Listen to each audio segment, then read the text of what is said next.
Hello everyone, bio একাডেমিতে প্রত্যেকে আরও একবার স্বাগত জানাই। SMFWB অর্থাৎ স্টেট মেডিকেল ফ্যাকাল্টি থেকে আরও একটা নতুন নোটিশ জারি করা হয়েছে। যারা কাউন্সিলিং করেছে বা যারা কাউন্সিলিং করেনি তাদের জন্য আজকের ভিডিওটা খুবই গুরুত্বপূর্ণ হতে চলেছে। যারা নতুন আছে অবশ্যই সাবস্ক্রাইব করে দিও এরকম অথেন্টিক আপডেট সবার আগে পাওয়ার জন্য। তো চলো বেশি দেরি না করে আজকের ভিডিওটা শুরু করে দেখো। এটা নোটিশ প্রকাশিত হয়েছে 19শে সেপ্টেম্বর 2024 তারিখে। আর এখানে কি বলা হয়েছে যে প্রাপ্তিরা তাদের কোর্স বন্ধ করতে চাই, যারা কোর্সটা কন্টিনিউ করবে না বা ভেরিফিকেশান করবে না তাদের জন্য ভিডিওটা এটা হচ্ছে বিশেষত্ব। যে যারা বলছে যেসব প্রাপ্তিরা তাদের কোর্স করতে চায় না, বন্ধ করতে চায়, 6 সেপ্টেম্বর থেকে 18 সেপ্টেম্বর 2024 পর্যন্ত অফলাইন কাউন্সিলিংয়ের মাধ্যমে বিভিন্ন প্যারামেডিক্যাল কোর্সে ভর্তি হওয়ার পর বেলেঘাটায় অবস্থিত পশ্চিমবঙ্গের অফিসে প্রাঙ্গণ স্টেট মেডিকেল ফ্যাকাল্টির অনুষ্ঠিত হয়। আর এখানে বলা হয়েছে যে তোমার কোর্স বন্ধ করার জন্য তাদের আবেদন দেওয়ার পরামর্শ দেওয়া হচ্ছে। শুধুমাত্র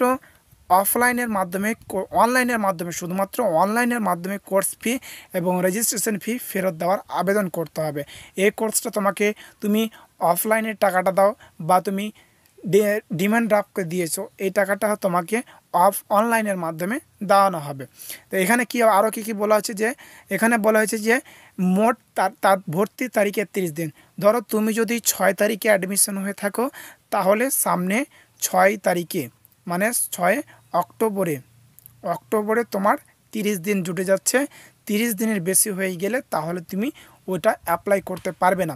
কেউ যদি 7 তারিখে কাউন্সেলিং করে থাকে তাহলে 7 তারিখেই তোমার 1 মাস পর 30 দিন পর 7 তারিখের মধ্যে তোমাকে ওটা করতে হবে। যদি না করো তাহলে টাকাটা ফেরত পাবে না।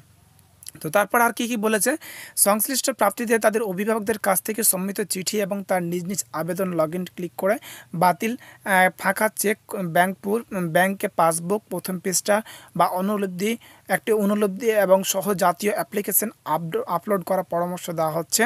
এবং প্রাপ্ত বৈধ নাম্বার একটা তোমাকে ফর্ম ফিল আপ করতে হবে এবং তার সাথে সাথে একটা মোবাইল নাম্বার এবং ইমেল আইডি এবং বিশেষভাবে অ্যাপ্লিকেশান সরবরাহ করতে হবে।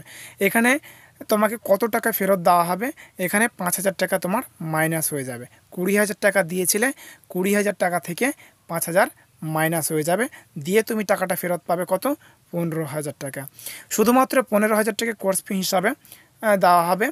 আর তোমার হবে কি যে 800 টাকা আবেদন ফেরত হিসাবে সার্টিফিকেটে যথাসময় তাদের ব্যাঙ্ক অ্যাকাউন্টে অনলাইনে 800 টাকা যে রেজিস্ট্রেশন করার সময় দিয়েছিলে ওই 800 টাকাটা ফেরত দেওয়া হবে। এই বিষয়ে অনলাইন মোড ছাড়া যোগাযোগ হবে না, শুধুমাত্র অনলাইন ছাড়া অফলাইনে যোগাযোগ হবে না। এটা আরও কি বলে দিয়েছে ইম্পর্টেন্ট, যে একবার কোর্সটি বন্ধ করার জন্য, ধরো তুমি কোর্সটা ক্যান্সেল করে দিলে, ক্যান্সেল করে দেওয়ার পর আবার তুমি গিয়ে বলছো যে না আমি আবার কোর্সটা করতে চাই, তাহলে তারা ওই কোর্সটা তোমাকে আর দেবে না। এখানে বলে দিয়েছে একবার কোর্সটা বন্ধ করার জন্য আবেদন প্রক্রিয়া করা হলে এই পুনরুদ্ধারের জন্য পরবর্তী দাবি বাজেয়াপ্ত করা হবে। আশা করি বোঝাতে পারলাম। আর ভিডিওটা ভালো লাগলে অবশ্যই লাইক করে দিও। এরকম অথেন্টিক আপডেট সবার আগে পাওয়ার জন্য অবশ্যই সাবস্ক্রাইব করে রাখো। দেখা হচ্ছে তোমাদের সাথে পরবর্তী ভিডিওয়।